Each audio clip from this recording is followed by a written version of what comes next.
परवा सहजच काही कामानिमित्त मुंबईला जाण्याचा योग आला आणि मुंबईला गेल्यानंतर मी सहज छत्रपती शिवाजी टर्मिनसपासून गेटवे ऑफ इंडियाला गेलो. तर गेटवे ऑफ इंडियाच्या समोरच एक अत्यंत सुंदर प्रशस्त असं ताजमहाल हॉटेल बघायला मिळालं.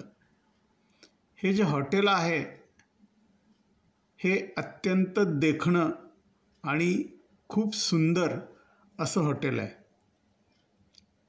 किती वेळ पाहिलं तरी मन भरणार नाही इतकं हे देखणं आहे. या हॉटेलच्या जवळ फिरत असताना एक गोष्ट मला जाणवली की ते म्हणजे या हॉटेलला एका बाजूला जे मेन गेट आहे ते गेट पटकन लक्षात येत नाही आणि ही जी समोर एक उंच बिल्डिंग आपण पाहतो आहोत ही सुद्धा याच हॉटेलचा एक भाग आहे आणि ही बिल्डिंगसुद्धा खूप देखणी आहे.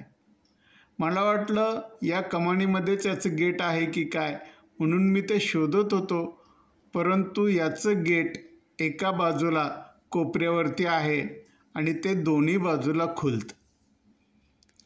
हॉटेल अत्यंत चांगलं आहे, खूप देखणं आहे, तितकंच ते महागडं देखील आहे.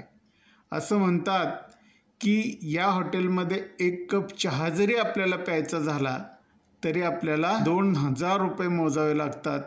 इथं शिवाजी महाराजांचा अश्वारूढ पुतळा देखील आहे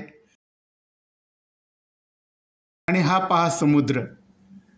तिथं गेटवे ऑफ इंडियाच्या समोरच हा भला मोठा समुद्र आपल्याला दिसतो. समुद्रामध्ये अनेक नावा आहेत आणि हे जे पाणी दिसतंय हे जवळचं जे पाणी आहे ते मात्र थोडंसं गढूळ पाणी आहे आणि साहजिकच आहे, इतकी वर्दळ असते आणि मुंबईतलं काही पाणी याच्यामध्ये मिसळलं जात असावं, त्यामुळंच याच्या जवळचं जे पाणी आहे ते गढूळ पाणी आहे.